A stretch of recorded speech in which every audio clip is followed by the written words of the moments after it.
अस्सलाम वालेकुम एवरीवन, मैं हूं मोहम्मद तलहा और आप लोग देख रहे हैं तलाश फैस अकेडमी।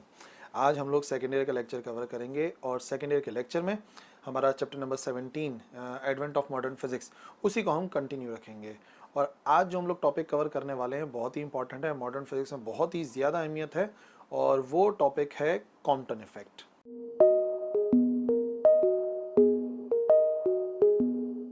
तो ये जो इफेक्ट है कॉम्पटन इफेक्ट, ये एक साइंटिस्ट हैं आर्थर हॉली कॉम्पटन, उन्होंने पेश किया था और इसके लिए उनको नोबेल प्राइज़ भी मिला। और जब आप लोग स्टडी करोगे और स्टडी करने के बाद पूरी तरह से इस बात को समझोगे तो आपको अहमियत समझ में आएगी कि हाँ भाई, कॉम्पटन इफेक्ट ने वाकई एक ब्रेक थ्रू की मतलब अहमियत सी है क्वांटम फिजिक्स के अंदर। ठीक है, लेकिन सबसे पहले ये समझ लो कि एक्चुअली कॉम्पटन इफेक्ट है क्या।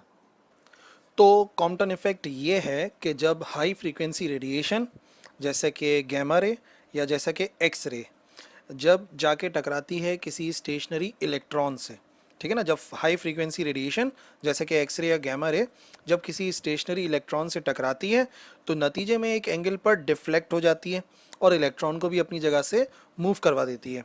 और कॉम्पटन इफेक्ट मुकम्मल ये है कि ये जो रेडिएशन है इसकी कोई ना कोई वेवलेंथ होती है, बट आफ्टर कोलिजन उसकी वेवलेंथ इंक्रीज हो जाती है या हम ऐसा कह सकते हैं फ्रीक्वेंसी डिक्रीज हो जाती है। तो किसी हाई फ्रीक्वेंसी रेडिएशन जैसे कि एक्स रे या गैमा रे का इलेक्ट्रॉन से टकरा के डिफ्लेक्ट होने के बाद उसकी वेवलेंथ का बढ़ना और फ्रीक्वेंसी का कम होना, ये इफेक्ट कहलाता है कॉम्पटन इफेक्ट, जिसको इस फिगर के जरिए सबसे पहले समझ लो।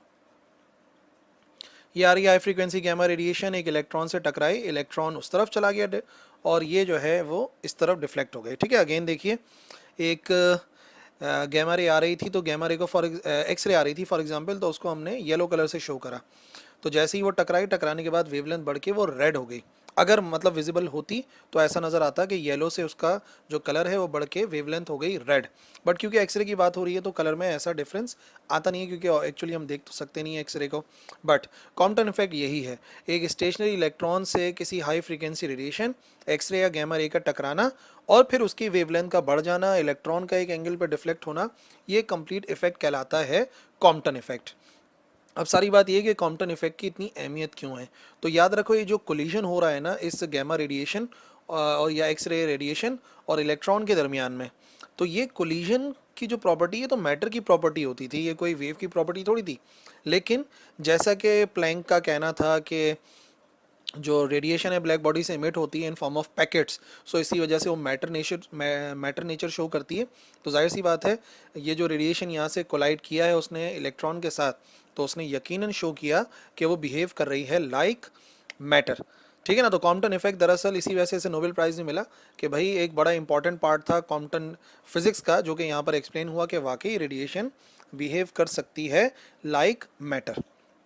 ठीक है, लेकिन मुकम्मल तौर पे कॉम्पटन शिफ्ट यानी कि वेवलेंथ में कितना इजाफा होता है उसके लिए हमें एक फॉर्मूला ड्राइव करना है। तो ये वाली फिगर दोबारा से देख लो। फॉर एग्जांपल, ये जो इंसिडेंट फोटोन है इसकी एनर्जी बराबर है एच न्यू वन के, क्योंकि हमें पता है एनर्जी किसके बराबर होती है, एनर्जी बराबर होती है E is equal to h nu. तो मान लेते हैं कि जब रेडिएशन आके टकरा रही है, इंसिडेंट फोटोन है, तो उसकी एनर्जी हो जाएगी एच न्यू के बराबर। लेकिन क्योंकि अभी टकरा रही है तो इनिशियल है, तो मैंने उसको न्यू वन का नाम दे दिया। अच्छा, इसी तरीके से मोमेंटम का फॉर्मूला होता है एच न्यू ओवर सी। तो अभी जो इसका पहला वाला मोमेंटम है P1 हो जाएगा एच न्यू वन के। ये इंसिडेंट फोटोन है जो कि आके टकरा रहा है, उसका टारगेट क्या है, इलेक्ट्रॉन है जो कि है इन स्टेट ऑफ रेस्ट। क्या होगा टकराने के बाद, टकराने के बाद आप देखेंगे कि ये जो इलेक्ट्रॉन है वो इस डायरेक्शन में डिफ्लेक्ट हो गया और नतीजे में रेडिएशन यहाँ पर डिफ्लेक्ट हो गई विद डिफरेंट फ्रीक्वेंसी और मोमेंटम भी कुछ ना कुछ डिफरेंट होगा। अच्छा, इलेक्ट्रॉन पहले तो रेस्ट में था, लेकिन अब उस इलेक्ट्रॉन का मोमेंटम हो जाएगा बराबर mv के। और फॉर एग्जांपल वो एक एंगल पर डिफ्लेक्ट हो गई है, उस एंगल को हम इलेक्ट्रॉन के एंगल को हम फाई से शो कर देंगे और जो रेडिएशन का एंगल है उसको हम शो कर देंगे थीटा से। ठीक है, क्योंकि बुक में जो है वो थीटा है, वैसे एंगल से फ़र्क नहीं पड़ता, लेकिन क्योंकि बुक में थीटा है इस वजह से मैं आपको कह रहा हूँ कि रेडिएशन के एंगल को हम क्या बोल देंगे, थीटा बोल देंगे। बाकी ये आ गई इसकी final momentum, P2 h nu two upon c के बराबर होगा और ये जाहिर कर रहा है स्कैटर्ड फोटोन को, और ये जो रिकॉइल हुआ इलेक्ट्रॉन जो कि पिछली वाली एनिमेटेड फिगर में मैंने दिखाया था, मुकम्मल तौर पे ऐसा नज़र आएगा।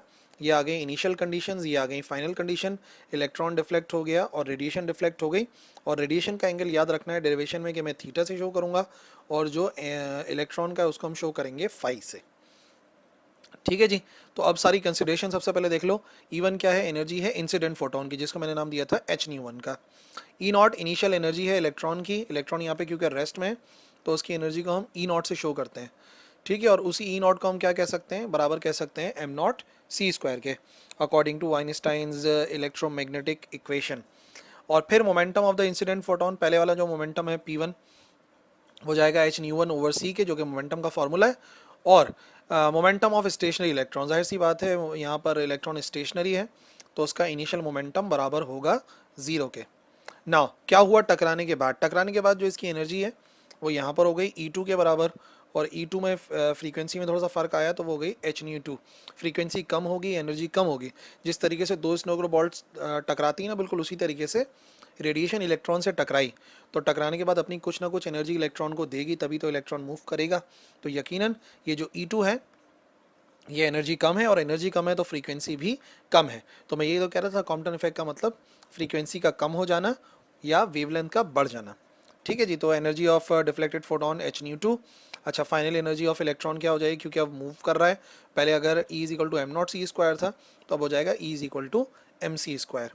Momentum of incident photon, sorry ये जो मोमेंटम है दूसरा वाला फोटोन जो स्कैटर्ड फोटोन था, तो स्कैटर्ड फोटोन का हो जाएगा H-2/c। और finally momentum of moving electron, क्योंकि इलेक्ट्रॉन मूव कर रहा है तो उसका मोमेंटम हो जाएगा बराबर mv के। तो ये सारी कंसिडरेशन जो कि फिगर के अंदर लिखी हुई हैं, ये यहाँ पर मैंने एक्सप्लेन भी करी। अब इन्हीं को हमने ड्राइव करना है। और याद रखो मैं यहाँ पर कह रहा हूँ कि रेडिएशन शो कर रही है प्रॉपर्टी ऑफ मैटर, और वो प्रॉपर्टी है कोलिजन की प्रॉपर्टी। ठीक है, तो हम तरीक़ेकार भी वही अपनाएंगे जो कि कोलिजन में अपनाया जाता है। कोलिजन में सबसे पहले एनर्जी कंजर्व रहती है। तो टकराने से पहले की टोटल एनर्जी E1 किसकी है? रेडिएशन की। E0 है इलेक्ट्रॉन की। ये बराबर होगी टकराने के बाद की टोटल एनर्जी के। और E2 है फोटोन की, और E है इलेक्ट्रॉन की। ठीक है, तो वही जो वैल्यूज़ हमने निकाली थी H-1 प्लस m0c², E2 की वैल्यू H-2 और प्लस mc²। ठीक है, रीअरेंज कर लेते हैं ताकि कुछ कॉमन आ जाए, इजी हो जाए थोड़ा सा। सो हमने क्या करा, हमने H-2 को इधर शिफ्ट किया तो ये हो जाएगा H-1 माइनस H-2, और इसी तरीके से m0c² को इधर शिफ्ट कर दिया तो ये हो गया mc² माइनस m0c²। इधर से आया H कॉमन और राइट हैंड साइड से आया c² कॉमन। ये हो गई हमारी इक्वेशन नंबर 1। ठीक है जी, हमने law of conservation of energy को अप्लाई करके एक वैल्यू निकाल ली है और उसको नाम दे दिया है इक्वेशन नंबर 1 का। अब क्या करेंगे? अब इस्तेमाल कर लेते हैं दूसरा conservation of momentum. But momentum क्योंकि वेक्टर क्वांटिटी है तो उसके एक्स कंपोनेंट की वैल्यूज़ को अलग सॉल्व करना पड़ेगा, वाई कंपोनेंट की वैल्यूज़ को अलग सॉल्व करना पड़ेगा। तो सबसे पहले बात कर लेते हैं एक्स एक्सिस में रेडिएशन का मोमेंटम। एक्स एक्सिस में क्योंकि रेडिएशन मूव ही एक्स एक्सिस में कर रही है तो उसका सारा का सारा मोमेंटम एक्स एक्सिस में आ जाएगा। इस वजह से यहाँ पे आ गया P1। इलेक्ट्रॉन का मोमेंटम वैसे तो 0 है, लेकिन फिलहाल हमने उसको नाम तो दिया था P0, यहाँ पे P0 आ गया। अच्छा, क्योंकि एक्स कंपोनेंट की बात कर रहे हैं तो रेडिएशन के लिए मैंने बोला है कि रेडिएशन के लिए हम लोग एंगल सपोज करेंगे थीटा के बराबर, और इलेक्ट्रॉन के लिए हम सपोज करेंगे फाई के बराबर। तो ये थोड़ा सा ना ध्यान रखना है। तो फिर वो क्या हो जाएगा P2 cos थीटा। वैसे तो P2 है इसका फाइनल मोमेंटम, लेकिन उसका हम एक्स कंपोनेंट इस्तेमाल कर रहे हैं तो एक्स कंपोनेंट की वजह से हमने यहाँ पे क्या लिख दिया? cos theta. सिमिलरली अगर इलेक्ट्रॉन का मोमेंटम होगा तो फाइनल मोमेंटम P है इलेक्ट्रॉन का ये। ठीक है जी, और उसका जो एक्स कंपोनेंट है तो वो जाएगा P cos फाई के बराबर। एक्स कंपोनेंट की वजह से हमने कोसाइन को इस्तेमाल किया। अच्छा जी, P1 की वैल्यू H-1/c, P0 तो 0 था। P2 की जगह पे H-2/c और cos theta as it is, और P की जगह पे P की वैल्यू यानी कि mv cos फाई। अब दोबारा वही काम करा, एक जैसी वैल्यूज़ एक तरफ तो ये वैल्यू इस तरफ जाके हो जाएगी माइनस, यानी कि हमारे पास आ जाएगा आंसर H-1/c माइनस H-2/c, और साथ में आएगा cos थीटा। कॉमन आ रहा है, H और C को कॉमन लिया तो 𝛎1 माइनस 𝛎2 cos थीटा, और यहाँ पे है mv cos फाई। ये हमारा जो एक्स एक्सिस का था कंजर्वेशन ऑफ मोमेंटम वो मुकम्मल हुआ। तो इसको नाम दे दिया हमने इक्वेशन नंबर 2 का। ये दोनों इक्वेशंस याद रखनी है, इनको आगे यूज़ करना है। नाउ हमारे पास आ जाएगा y axis, momentum y axis के अंदर। तो सेम वही बात है, P1 लिखेंगे, P0 लिखेंगे, और यहाँ पर P2 के साथ आ जाएगा क्योंकि वो कुछ एंगल बना रहा है P2 साइन थीटा, और फिर इलेक्ट्रॉन के लिए आ जाएगा P साइन फाई। ठीक है, P1 क्योंकि सारा का सारा एक्स एक्सिस के अंदर आ गया। आप देखो जो रेडिएशन है वो मूव सिर्फ एक्स एक्सिस में कर रही है। जो मूव सिर्फ एक्स एक्सिस में कर रही है तो उसका वाई कंपोनेंट जो होगा मोमेंटम का वो बराबर होगा 0 के, और बाकी इलेक्ट्रॉन का मोमेंटम तो था ही 0, तो उधर 0 आ गया। P2 की value h nu two over c, यहाँ पे कॉस के साथ थी, इधर साइन के साथ आ गई। और हाँ, एक बात है, यहाँ पे माइनस का साइन आएगा दोनों के दरमियान में। उसकी वजह यह है कि आप देखो गौर से, फॉर एग्जांपल ये वाली लाइन के रिस्पेक्ट से बता रहा हूँ, ये एक जो है इसमें से मूव कर रहा है, इलेक्ट्रॉन मूव कर रहा है फॉर एग्जांपल इस डायरेक्शन में, और रेडिएशन मूव कर रही है इस डायरेक्शन में, यानी दोनों जो मूव कर रहे हैं वो ऑपोजिट डायरेक्शन में, यानी कि दोनों के जो वाई कंपोनेंट हैं वो एक दूसरे के ऑपोजिट होंगे। और अगर वो दोनों एक दूसरे के ऑपोजिट होंगे तो दोनों में से कोई एक माइनस लिखना पड़ेगा। तो फॉर एग्जांपल वो माइनस हमने इलेक्ट्रॉन की वैल्यू के साथ लिखा, फ़र्क नहीं पड़ता वही रेडिएशन के साथ भी अगर आता, तो m v sine phi rearrange करेंगे, ठीक है, एम वी साइन फाई को अलग कर लिया, तो यानी कि माइनस का साइन खत्म हो जाएगा, तो h nu two over c sine theta is equal to m v sine phi. ठीक है जी, ये हो गई हमारी इक्वेशन नंबर 3। अब हमें क्या करना है, अब हमें इन तीनों इक्वेशंस को सॉल्व करना है, और सॉल्व ऐसे करना है कि एक्चुअली हमें एलिमिनेट करना है m को, क्योंकि इलेक्ट्रॉन का रेस्ट मास तो हमें पता है, लेकिन वो इन स्टेट ऑफ मोशन है, तो मास कितना होगा वो स्पीड पर डिपेंड करता है, और स्पीड भी हमें नहीं पता, और हमें एंगल भी नहीं पता इलेक्ट्रॉन का जिस पर वो डिफ्लेक्ट हो रहा है, ना हमें उसकी ज़रूरत है। कॉम्पटन इफेक्ट जो है वो यानी हम जो फॉर्मूला ड्राइव कर रहे हैं वो कॉम्पटन शिफ्ट इन वेवलेंथ के लिए कर रहे हैं कि वेवलेंथ में कितना शिफ्ट आता है ड्यू टू कॉम्पटन इफेक्ट। तो उसमें हमें फाई की ज़रूरत नहीं, क्योंकि फाई जो है वो इलेक्ट्रॉन का एंगल था। तो अब मुझे क्या करना है, मुझे इक्वेशन नंबर 1, 2 और 3 को इस तरह से सॉल्व करना है कि एम, फाई और वी एलिमिनेट हो जाए। अब इसके जो सोल्यूशन है ना, उसका मैं आपको एक आइडिया देता हूँ, बट वो हमें यहाँ पे करना नहीं है, सेकेंडरी लेवल पे हमारे स्कोप से बाहर की बात है ये। हमें जो है वो सिर्फ क्या करना है, फिलहाल हमें यहाँ पर इन इक्वेशंस को सॉल्व करने के लिए मैं आपको बताता हूँ स्टेप्स होते क्या हैं, लेकिन वो यहाँ पे शो नहीं करने, हमें बस डायरेक्ट आंसर लिखना है। इक्वेशन नंबर 1 का स्क्वायरिंग की जाती है, इक्वेशन नंबर 2 का स्क्वायर किया जाता है, इक्वेशन नंबर 3 का स्क्वायर किया जाता है, और जो भी सिम्प्लीफिकेशन है यहाँ पे ए माइनस बी होल स्क्वायर का फॉर्मूला, यहाँ पे ए माइनस बी, यहाँ पे ए माइनस बी होल स्क्वायर का फॉर्मूला, ये सब कुछ किया जाता है। और फिर क्या करते हैं, जो इक्वेशन नंबर 2 का स्क्वायर होता है इक्वेशन नंबर 3 के स्क्वायर से जो है वो ऐड कर देते हैं दोनों को, यानी कि 2 का स्क्वायर और 3 के स्क्वायर को ऐड करते हैं, और सिंप्लीफिकेशन दोबारा से होती है, कैंसिलेशन होती है, और फिर जो आंसर आता है उसको सब्ट्रैक्ट कर देते हैं इक्वेशन नंबर 1 के स्क्वायर में से, और फिर दोबारा रिप्लेस करते रहते हैं, और बस कोशिश ये होती है हमारी कि एम, फाई और न्यू जो वी है यानी कि स्पीड है, इसकी वैल्यू कैंसिल हो जाए। जब ये सारी वैल्यूज़ कैंसिल हो जाती हैं तो हमारे पास एक आंसर आता है, और हम लोगों ने उस डायरेक्ट आंसर को समझना है, पेपर में भी आपने वही लिखना है, ये सारे स्टेप्स शो नहीं करने।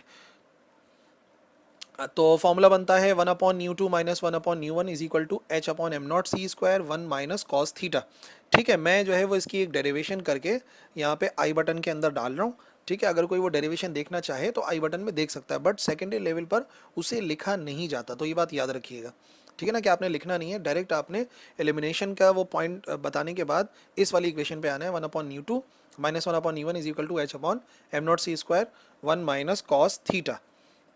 अच्छा, अभी क्या है, हमें वेवलेंथ चाहिए थी, तो हम क्या करेंगे, इस सी से मल्टीप्लाई करा देंगे ऑन बोथ साइड्स। तो यहाँ पे आएगा सी अपॉन न्यू टू, यहाँ पे सी अपॉन न्यू वन, और फिर यहाँ पे h c over m not c square 1 minus cos theta. एक सी से एक सी कैंसिल हो जाएगा, और एक फार्मूला पता है हमें, लेमडा बराबर होता है सी ओवर न्यू के। तो ये न्यू टू है, तो इसका मतलब वो लेमडा 2 हो जाएगा, और ये लेमडा 1 हो जाएगा। तो हम लिखेंगे lambda 2 minus lambda 1 is equal to H upon am not C, एक सी से एक सी कैंसिल हो चुका था, 1 माइनस कॉस थीटा, और यही जो लिखा हुआ है लेमडा 2 माइनस लेमडा 1, ये आ सकता है डेल्टा लेमडा के बराबर। सो जो शिफ्ट इन वेवलेंथ आता है, कॉम्पटन शिफ्ट इन वेवलेंथ, जिसको हम डेल्टा लेमडा से शो करते हैं, वो हम फाइंड कर सकते हैं h upon am not c 1 minus cos theta. और अगर आप ऑब्जर्व करो तो एच प्लैंक्स कांस्टेंट है, मतलब कांस्टेंट है, एम नॉट इलेक्ट्रॉन का रेस्ट मास है जो कांस्टेंट है, सी स्पीड ऑफ लाइट है जो कांस्टेंट है। यानी कि जो कॉम्पटन शिफ्ट आता है वेवलेंथ में, वो सिर्फ और सिर्फ किस पर डिपेंड करता है, एंगल पर डिपेंड करता है, कि भाई किस एंगल के साथ वो जो रेडिएशन थी वो डिफ्लेक्ट हो रही है। तो दैट्स इट, आई होप समझ में आ गया होगा किस तरीके से कॉम्पटन इफेक्ट ने हमारी जो क्वांटम मैकेनिक्स है उसको एक नया रास्ता दिया और बहुत सारे दरवाजे खोले। आई होप कोई भी कन्फ्यूजन रहनी नहीं चाहिए, ठीक है ना। तो बिल्कुल लिख देना कमेंट सेक्शन में अगर कोई प्रॉब्लम है तो, ठीक है ना। और हम मिलेंगे फिर अगले लेक्चर में। इस लेक्चर के लिए इतना ही है, अल्लाह हाफिज़।